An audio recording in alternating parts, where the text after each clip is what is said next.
الان عندي اكزامبل رقم 2. زين، شو يقول هذا اكزامبل؟ يقول find the power transmitted، يريد مني الباور. اوكي، find the power transmitted، يريد مني الباور المنقول P، قد مقداره.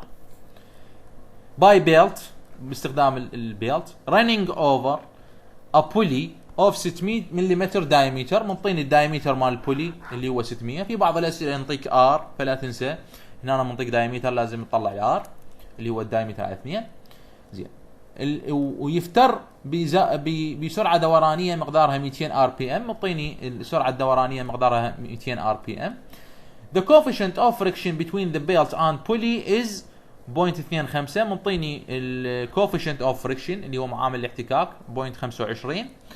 angle of lab اللي هو 160 درجة، هاي angle of lab اللي هي الثيتا، لا تتيه بيناتها وبين البيتا اللي قبل شوية اخذناها. طبعا بما انه هو منطيني اياها بالديجري لازم انا احولها للراديان، فضربتها في باي على 180 لان قلنا لازم نحول للراديان. زين، and the maximum tension in the belt is 2500 نيوتن، ومنطيني maximum tension in the belt.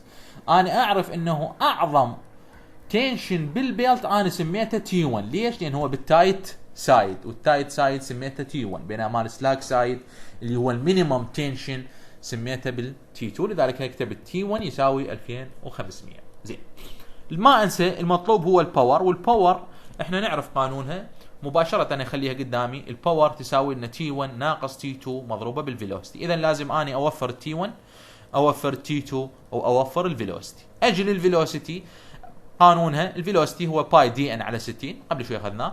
الباي ينزل، الدي دايمتر منطيني اللي هو 600.6 متر، الان اللي هن 200 ريفولوشن بير مينيت، قسمت على 60 حتى احوله الى سكند، فصار عندي 6.284 متر على السكند، هاي الفيلوسيتي. اذا هذا التيرم خلصت من عنده، بقى لي اوفر تي 1 وتي 2. ما عندي غير قانون واحد اوفر من عنده تي 1 وتي 2 اللي هو 2.3 لوج تي 1 على تي 2 يساوي لنا اي اس ميو ثيتا. او شباب تقدر تستخدم هذا القانون، او تقدر تستخدم نفس القانون تي 1 الى تي 2 يساوي لنا اي اس ميو ثيتا، بس مجرد هنا تستخدم اللوغاريتم.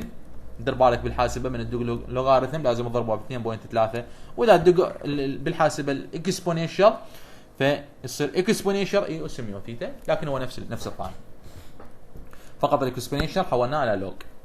زين، ف 2.3 لوج تي 1 الى تي 2 يساوي لنا ميو ثيتا. الميو مطيني ربع، الثيتا طلعتها بالراديان 2.7، طلع هذا الرقم. قسم على 2.3 لوج تي 1 الى تي 2 يساوي لنا كذا. ناخذ انتي لوج لهذا الرقم، يطلع تي 1 الى تي 2 يساوي كذا.